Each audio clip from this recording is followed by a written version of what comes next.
Marathon week in global news. As you can see, so much things are happening over the world. We're at the end now, at the final end of the presidential election race between Hillary Clinton and Donald Trump. Brexit court ruling, which may slow down the Brexit process. Could it be? The Prime Minister said, "I'm not for turning." Does that remind you of someone else? The lady's not for turning. Donald Trump bundled off stage. Was it a gun or not? But at the same time, one can never be too sure. Hillary is aiming for pop royalty with Queen Bee and Jay-Z aiming and gunning for the youth votes at her election campaign as she chomps it up. Chomp it up? How can she be chomping up? I thought that was Trump who was chomping it up. Anyhow, what can I say?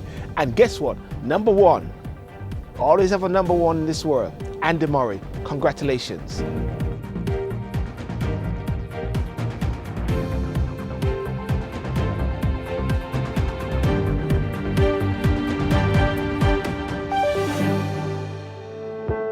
Ladies and gentlemen, this has been a marathon week, as you can see, and everybody's in different mindset as to what really transpired in the past few days. First of all, who is Gina Miller? Gina Miller is a private investment manager who has been the lead claimant in the case to get Parliament to vote on whether the UK can start the process of leaving the EU. But who is she? Miss Miller, 51, is an investment manager and philanthropist who was born in Guyana but grew up in Britain, co-founding the investment firm SCM Private in 2009. Now, Miss Miller launched the Brexit legal case along with London-based Spanish hairdresser Dare Dos Santos and the People's Challenge Group, set up by Graham Pigney and backed by a crowdfunding campaign. 3 London law firms involved. Now, she has argued that only Parliament can make a decision that leads to the loss of her rights under EU law. But one of the things that Ms. Miller has also said is that Brexit sickens her to her stomach. So therefore, one question as to the motive behind her quest, even though the decision may be right. But hear what the Prime Minister says. The Prime Minister said she has vowed to carry on Brexit in full despite the High Court ruling on leaving the EU. The Prime Minister said the government need to get on with the job and MP should accept the referendum result, as writing in today's Sunday Telegraph. When on Thursday the High Court ruling said the Parliament should vote on whether the government can trigger Article 50, beginning the formal process of the UK leaving the unity. Now, one of the questions that many people ask now is this, and I was just here on the street earlier and I asked someone, Brexit or no Brexit? The person said that is old news. It is like people now want to get on with the program of Brexit. Is that your case? Is that your thinking? Because at the end of the moment now, what is happening now is that there could be a process of stalemate whereby the division is getting worse.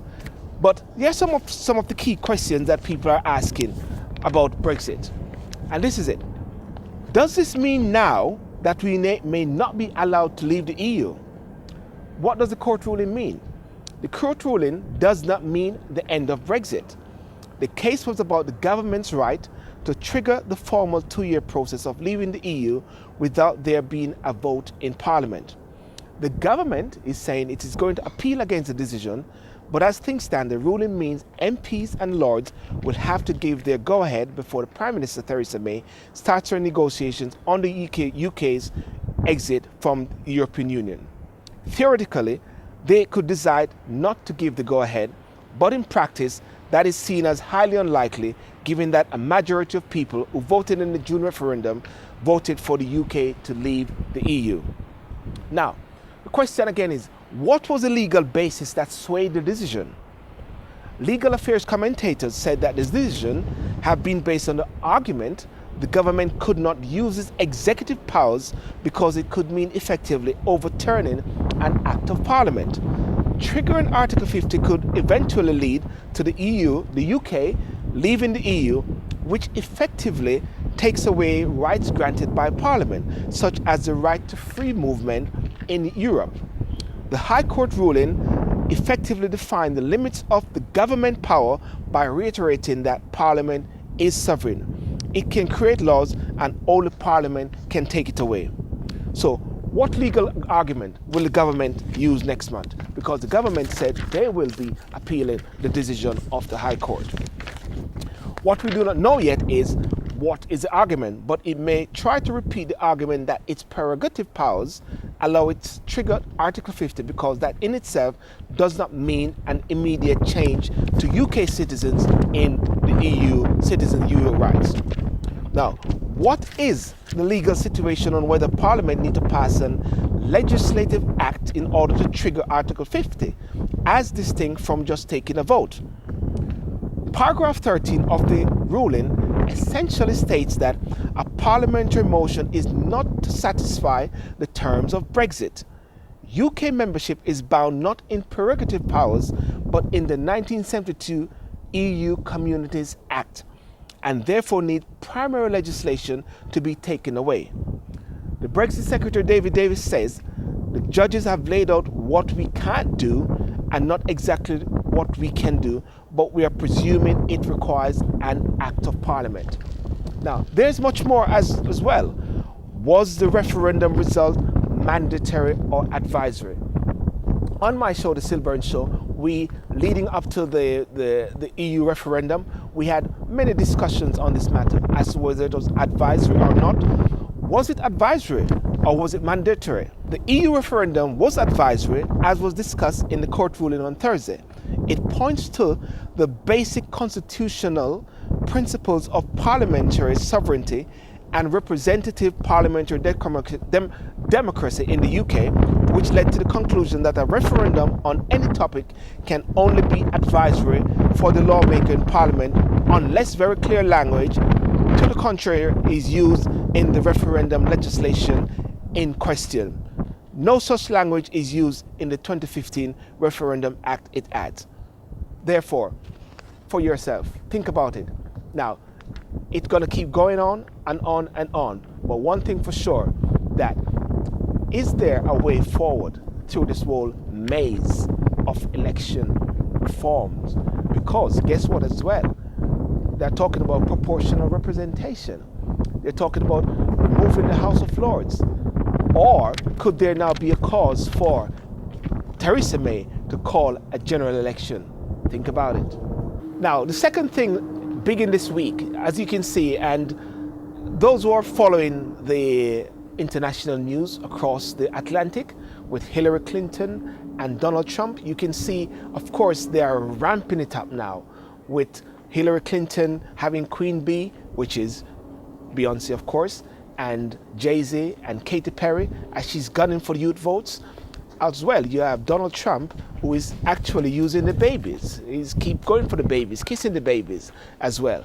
But something happened last night whereby Donald Trump was bundled off the stage because there's a possibility of someone with a gun in the audience. Now, what I can see is I saw a clear distinction between two events which unfolded last week.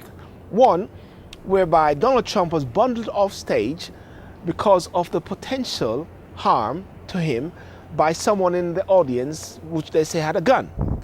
Now that is one thing, but what the gentleman said after is that all I had to sign was against Trump, really. Now, on the other hand, you had President Obama. We can't afford a commander-in-chief who insults POWs or attacks. No, wait. Hold up.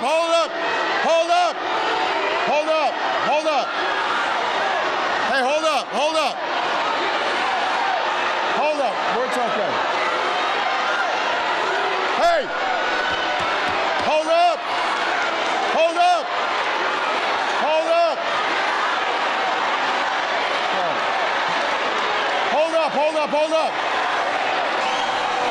Everybody sit down and be quiet for a second.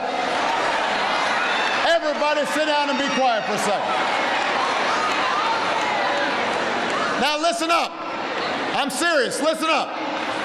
First of all, we live in a country that respects free speech. So, second of all, it looks like maybe he might have served in our military, and we got to respect that. Third of all, he was elderly, and we got to respect our elders. And fourth of all, don't boo Vote. Don't boo. Vote. Come on. Who was in a campaigning for Hillary, where there was a Trump supporter in the audience, and people were saying Hillary, Hillary, Hillary. And President Obama was saying, hold it, hang on a second. That gentleman has a right to freedom of expression, while in comparison to the Trump campaign, that person's right was actually completely snuffed out.